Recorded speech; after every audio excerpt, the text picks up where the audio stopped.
안녕하십니까. 2월 17일 주말 오전 김경국TV 시작하겠습니다. 국민의힘이 37%, 민주당이 31%로 나온 어제 한국갤럽의 정당 지지율 조사를 민주당 진영에서도 당혹감과 함께 충격적으로 받아들이고 있습니다.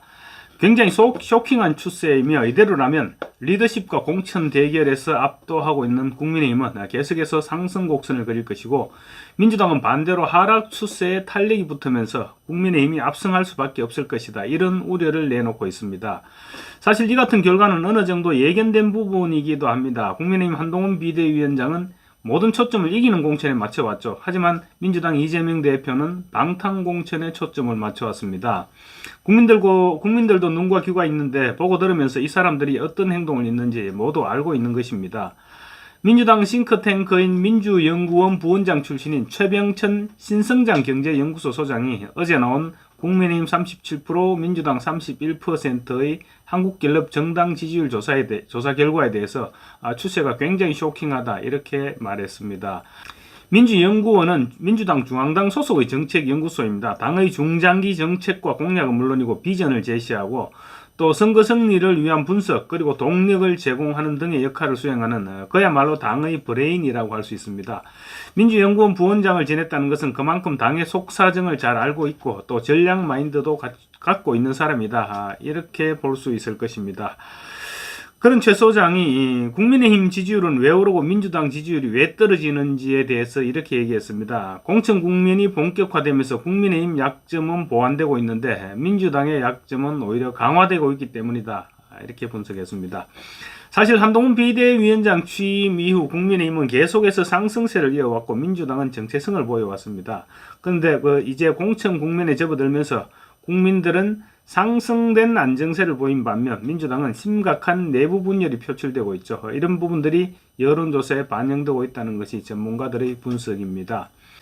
윤석열 대 이재명의 대결 구도에서는 윤 대통령이 홍범도 장군 흉상 이전 논란 등 논란을 비롯한 이념 논쟁을 끌어들이면서 이재명 대표가 유리한 고지를 점령했습니다. 그래서 이재명의 사법 리스크와 리더십 리스크를 윤 대통령이 커버해준 효과를 누릴 수 있었는데, 한동훈 대 이재명 구도가 되면서 이재명 체제의 약점이 도드라지게 노출되기 시작했다는 것입니다. 말 그대로 검사 대 범죄 피고인의 그림이 완성됐다는 것이죠. 한동훈 위원장이 하루에 한 점씩 착실히 득점하는 가랑비 전략이 먹히고 있는 근본 이유는 사심이 느껴지지 않기 때문이다. 국민들이 보기에 한동훈 비대위원장은 오직 총선 승리 그 자체만 관심이 있는 것으로 보인다, 이렇게 최 소장이 분석했습니다.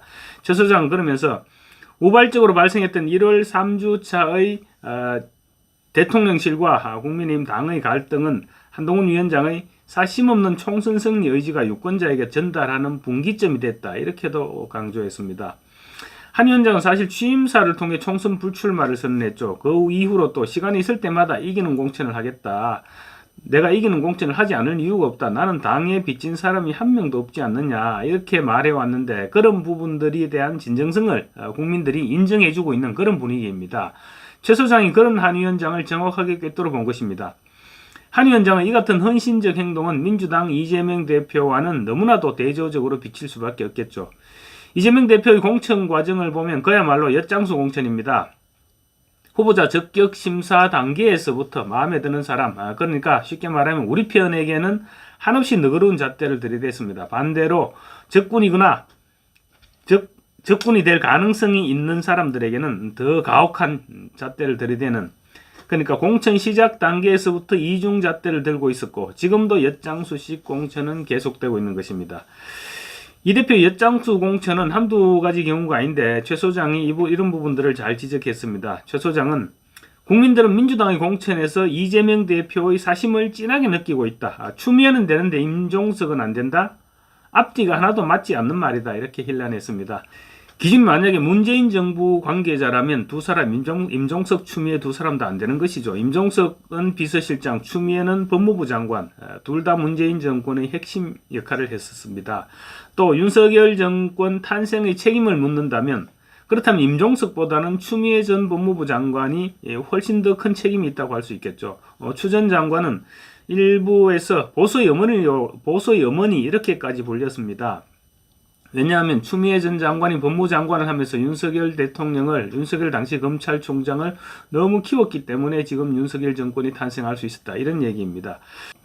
특히 민주당은 지금 이재명 대표에 대한 검찰 수사는 야당 탄압이고 검찰 독재다 이렇게 주장하는데 마치 당헌의 이런 부분들을 명시해 놓기라도 한 듯한 그러한 태도를 보이고 있습니다. 그런데 공천심사 과정에서 송영길, 노웅래, 조국, 이승만, 기동민 이런 사람들에 대해서는 공천에 모두 불이익을 주려 하고 있습니다. 이들에 대한 수사는 정당한 검찰 수사며 개인 비리다. 형평성이 맞지 않는 얘기죠. 현재 민주당의 공천 진행 과정에서 나타나는 현상입니다. 물론 송영길이나 조국 이런 사람들은 지역구 공천 신청은 하지 않았죠. 그렇지만 비례정당을 창당하겠다고 얘기하고 있는데 민주당에서 받아주지 못하겠다. 그러니까 정당 연대에 비례대표 연대에 받아주지 못하겠다 이렇게 얘기하고 있습니다. 이재명 대표에 대해서는 당연히 그렇게 할 것으로 예상했죠. 그렇다면 이재명 대표가 공천 적격자로 분류될 것인데 다른 비위 혐의자들은 어떻게 처리할 것인지 이 부분에 대해서 사실은 전 국민적인 관심사가 되어 왔었습니다. 역시 이재명은 마치 조선시대 임금과 같은 그런 존재입니다. 지금 민주당에서는 조선시대에 그랬죠. 군주는 무치다. 그러니까 군주는 무슨 일을 하더라도 절대 부끄러워할 필요가 없고 또 그럴 필요도 없다. 부끄러워할 것이 없고 그럴 필요도 없다. 이런 것이었는데 이재명 대표가 지금 마치 조선시대 군주와 같은 그런 행동을 보이고 있는 것입니다. 만약에 대법원 무죄 추정의 원칙이 공천의 기준이라면 송영길, 노웅래, 조국, 이승만, 기동민 이런 사람들도 그 누구도 공천에서 배제될 이유가 없어야 되는데 지금 무죄 추정의 원칙은 이재명에게만 적용되는 원칙입니다. 이와 관련 최 소장은 민주당은 명실상부한 대법원 3심제 무죄 추정 노선을 핵심 가치로 하는 정당이 되는 셈이다. 이렇게 비꼬았습니다. 그러면서 이럴 경우 국민들의 법 감정의 정면으로 충돌한다. 정치는 민심의 바다 위에 떠있는 한 조각 배에 지나지 않는다. 민심을 무시하는 형사법적 논리를 당의 정치 노선으로 채택하는 꼴이다. 이렇게 지적했습니다. 그러면서 민주당의 위기가 커지는 근본 이유는 공천 국민이 본격화되면서 총선 승리보다는 이재명 대표의 사심을 우선하는 것에서 비롯된 것이다. 고 진단했습니다. 정확한 진단이죠. 사실 이재명 대표는 대표로 취임하면서부터 모든 당 운영 방향을 이재명 사당화에 초점을 맞춰왔습니다. 이재명에게 정치는 자신의 사법 리스크를 커버해주는 도구인 것입니다. 이재명 대표가 온갖 무리수를 동원해가면서 사당화에 대한 미련을 버리지 못하는 것도 총선 이후 자신에게 옥죄어올 사법 리스크에 대처하기 위해서는 당권 장악이 필수 조건이기 때문이라고 할 수 있습니다. 그래서 제1당이면 더할 나위 없겠지만 자신의 말에 일사불란하게 움직이지 않는 다수당보다는 차라리 탄탄하게 뭉쳐진 이재명 당을 더 선호하고 있는 것입니다.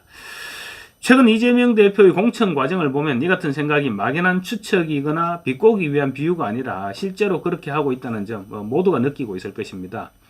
최 소장은 최근 출간한 이기는 정치학에서 민주당이 이기려면 이재명 대표가 이선으로 후퇴하고 이재명 대표와 색깔이 반대되는 예를 들어 김부겸 전 국무총리 같은 사람을 비대위원장으로 하는 비대위 체제로 전환해야 한다. 이렇게 주장했습니다. 이 경우 이재명 대표는 인천 계양을 선거에 집중하면 됐다. 그런데 지금은 이 국면까지도 지나갔다고 지적했습니다. 지난 연말께 만약에 진짜로 이재명 대표가 이선으로 물러가고 김부겸 전 총리 같은 사람이 와서 공천을 시작하고 지금 총선을 준비했다면 국민의힘으로서는 상당한 위협이 될 수 있었을 것입니다. 최 소장은 결론적으로 지금은 민주당의 총선 승리를 우선할 것인지 아니면 이재명 대표의 사법적 방어를 우선할 것인지 민주당이 양자택일해야 될 시점이다. 그런데 가장 걱정스러운 부분은 최 소장은 민주당 사람이니까 걱정스럽죠. 걱정스러운 부분은 공천 갈등과 형평성 논란이 마무리 국면이 아니라 이제부터 시작 국면이라는 것이다. 이렇게 지적했습니다. 저도 방송에서 수차례 말씀드렸습니다. 이재명의 정치는 생존을 위한 정치이기 때문에 절대로 양보나 이선 후퇴 이런 것은 머릿속에 없습니다. 양보나 희생은 양심도 있고 또 부끄러움을 아는 정치를 하는 사람에게나 찾아볼 수 있는 것입니다. 이재명 대표의 머릿속에는 지금 자리에서 물러나면 언제 잡혀갈지 모른다 이런 생각으로 가득 차 있는 사람입니다. 그래서 절대로 그런 양보나 희생이 포함된 그런 선택을 하지는 않을 사람입니다.